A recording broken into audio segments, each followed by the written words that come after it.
तत्सम पाठशाला में आप सभी का स्वागत है। एसपी शास्त्री आज आपके लिए रस के विषय में कुछ चर्चित रस लेकर के उपस्थित हुए हैं।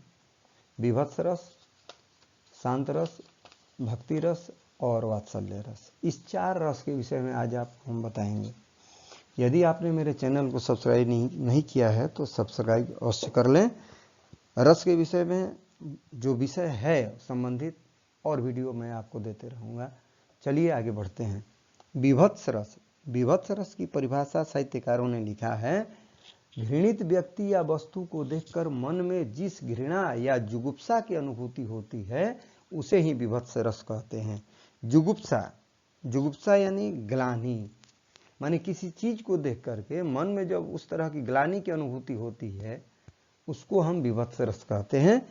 अब विभत्स रस के अंग कौन कौन से हैं? अस्थाई भाव इसका है ग्लानि या जुगुप्सा जिसको कहते हैं। आलंबन विभाव है रक्त, अस्थि, दुर्गंधमय मांस, माने इस तरह के जो विकृत स्थिति होगी, सड़ा गला स्थिति, तो उसको देख करके जो ग्लानि होती है वही आलंबन विभाव हुआ।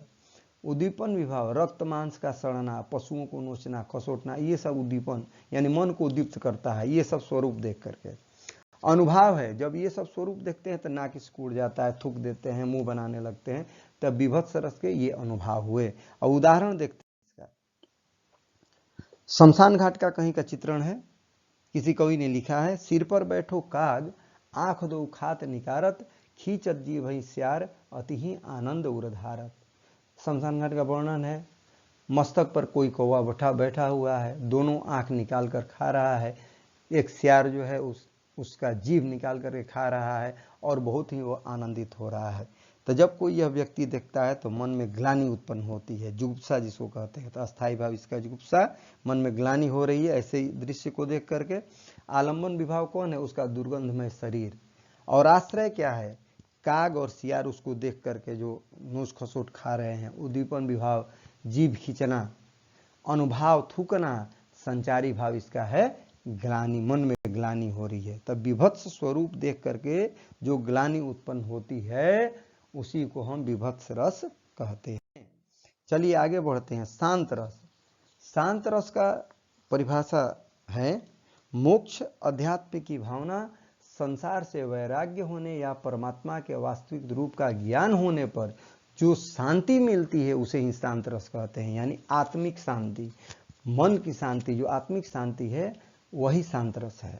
अब शांत रस के अंग कौन कौन है भाई? अस्थाई भाव निर्वेद, माने एकदम उदासीनता आ जाती है मन में, अब संसारिक मोह माया कहीं कुछ नहीं।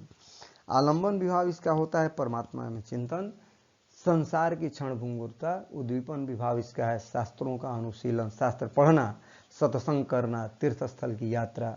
अनुभव हो गया शारीरिक रोमांच, अश्रु गिरना। असंचारी भाव हुआ विबोध, हर्ष और धृति।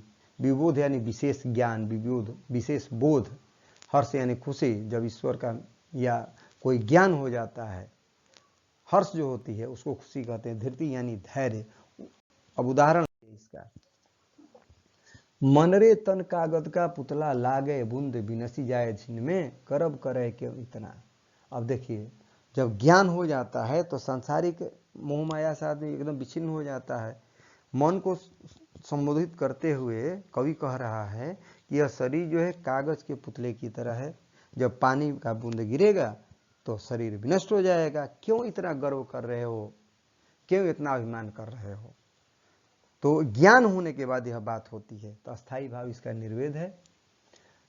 आलंबन विभाव क्षणभंगुरता, संसार की क्षणभंगुरता है। आश्रय विभाव नश्वर्तन है, जो नष्ट हो जाने वाला है। उद्दीपन विभाव हुआ शास्त्र का अनुशीलन, शास्त्र पढ़ने के बाद इस तरह का ज्ञान हुआ।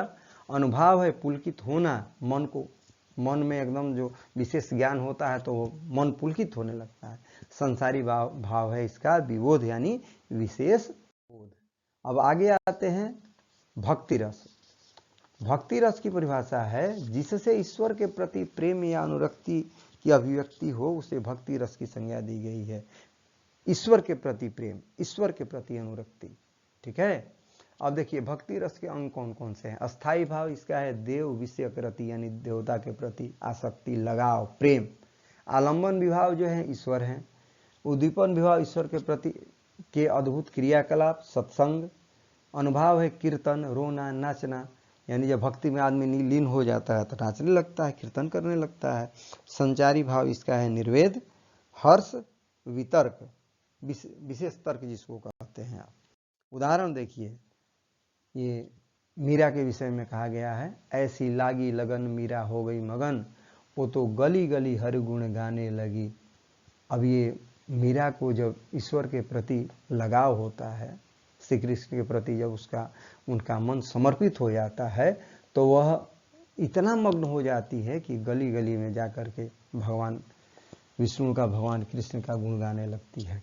अस्थाई भाव यहाँ क्या है? देव विषयक प्रेम, देवता के प्रति आसक्ति। आलम्बन विभाव कौन है भाई? तो भगवान श्री कृष्ण है। आश्रय विभाव कौन है? मीरा, मीरा का भगवान श्री के प्रति आसक्ति है। उद्दीपन विभाव क्या है? सत्संग, हरिगुण गाने लगती है, इधर उधर उठने बैठने लगती हैं। अनुभाव कीर्तन है और मन में उनको खुशी हो रही है। तो ये हुआ आपका भक्ति रस। आगे बढ़ते हैं, वात्सल्य रस। वात्सल्य रस बहुत ही आसान है। वात्सल्य रस कहता है कि माता का पुत्र के प्रति प्रेम, बड़ों का बच्चों के प्रति प्रेम, गुरु का शिष्य के प्रति प्रेम, बड़े भाई का छोटे भाई के प्रति प्रेम का जो भाव या स्नेह जो उत्पन्न होता है, वही स्नेह या भाव वात्सल्य रस कहलाता है। यानी इस तरह के प्रेम को माता के प्रति, बड़ों के प्रति, माने इस तरह के प्रेम को हम लोग वात्सल्य रस कहते हैं। अब वात्सल्य रस के अंग कौन कौन से हैं भाई? अस्थाई भाव इसका वत्सलता है, अनुराग है। आलम्ब विभाव पुत्र हो सकते हैं, बालक हो सकते हैं, शिष्य हो सकते हैं। उद्दीपन विभाव इसका बाल चेष्टा, हठ, बाल रूप, तुतलाना। अनुभाव है बालक को गोद में लेना, आलिंगन करना, थपथपाना। संचारी भाव इसका है हर्ष, गर्व, मोह और चिंता। तो ये वात्सल्य रस का अंग हुआ। मूल इसमें जानिए कि वात्सल्य रस में जो प्रेम होता है वह निश्चल प्रेम होता है। उदाहरण देखिए, आगे बढ़ते हैं। यशोदा हरि पालने झुलावे, हलरावे दुलरावे मलहरावे, जोई सोई कुछ गावे। यशोदा मैया भगवान श्री कृष्ण को बाल रूप में पालने में झुला रही हैं, हलरा रही हैं, डुला रही हैं, गीत गा गा कर सुला रही हैं उनको। तो यहाँ अस्थाई भाव वत्सलता माता का प्रेम है। आलम्बन विभाव क्या है? पुत्र श्री कृष्ण का जो स्वरूप है उसको देख करके इनके मन में वह वत्सलता उत्पन्न होती है। आश्रय विभाव है माता यशोदा। उद्दीपन विभाव है बाल रूप, भगवान श्री कृष्ण का बाल रूप। अनुभाव है झुलाना, दुलराना, गीत गा करके सुलाना, ये सब है। संचारी भाव है इनके मन में जो हर्ष उत्पन्न होता है। तो ये आपका जो वात्सल्य रस समाप्त हुआ। 4 रस हमने आपको इसमें बताया है और आगे हम रस के विषय में चर्चा करेंगे। यदि आपको कोई समस्या हो तो आप हमसे बात कर सकते हैं। चैनल को लाइक अवश्य करें, सब्सक्राइब करें और दोस्तों के साथ शेयर करें। तब तक के लिए थैंक यू, धन्यवाद।